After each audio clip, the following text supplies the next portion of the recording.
It's pouring outside, and I'm getting zero rain inside thanks to my SUV tent window coverings. Yay! Good morning. I'm at a boondockers welcome site with two of my friends. We're next to cows and donkeys.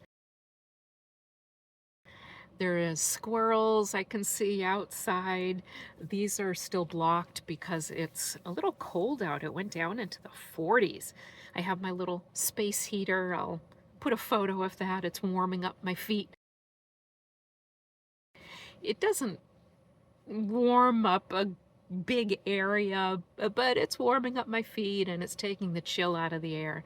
I do have the windows open behind my covers, so there's a lot of air infiltration in here.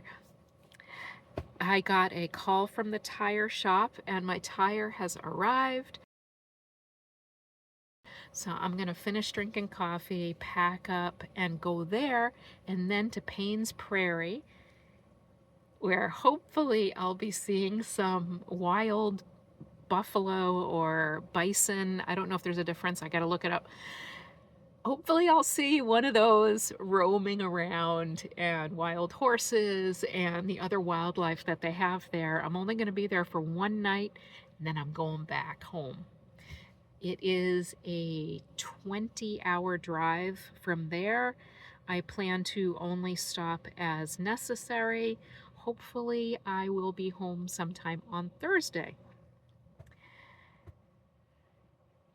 After I get home, I think I'm going to make a list of the things that I used and liked, and things that I didn't use, and things that I used and didn't like.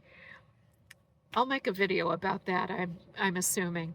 But right now, while I'm on electric, I used my electric kettle for coffee. I do love this. I unscrew the gas canister when I'm not using it, because one time when I turned it on, I noticed a poof of flame. It must have leaked a little bit when it was just sitting there, which, happens when you have a gas canister that is engaged. So as a safety measure, same with the stove, the propane or butane dual fuel stoves. If you're not using the canister, release it. So same with this. If you're not using the canister, unscrew it. Other than that, I love this thing. I did a show and tell at my last meetup, Michelle's meetup at the Ocala Drive-In, and I put water in it, like just that amount of water, turned it on, went around, and all the women who were interested felt it, and you could feel it. You could barely feel any heat coming from it. It was fully on and boiled in probably less than a minute. The thing is just amazing, and now that I've used it a few times, I'm not afraid to use it inside my minivan. It took me a few times to get over that fear, but since I was on electric, I used my electric kettle. So I'm gonna get dressed. I'm still in my pajamas. I put on my long johns for sleeping since it went down into the 40s. So I will get ready to go to the tire shop, and then to Paynes Prairie.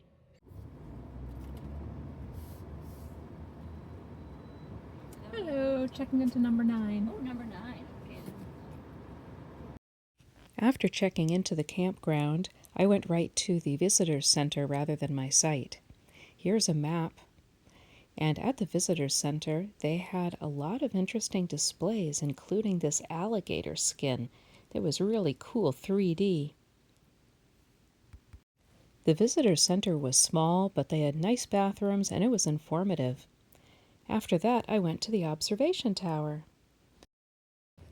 I didn't see any buffalo, so I went back to my campsite and waited for Terri and Patti to arrive to their campsite. We hung out in the evening, and then the next morning we went back to the tower to look for buffalo.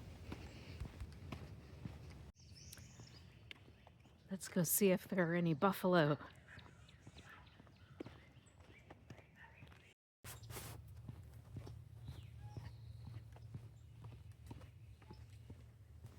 There's the tower.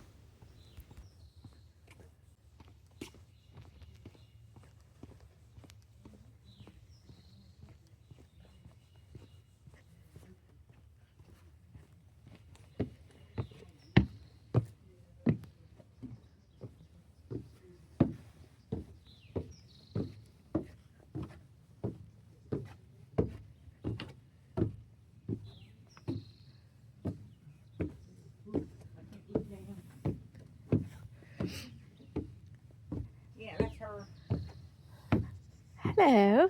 Hey. Any buffalo? No. Oh. We did see about 6 deer. Yeah. 6 Good morning. Oh, dude.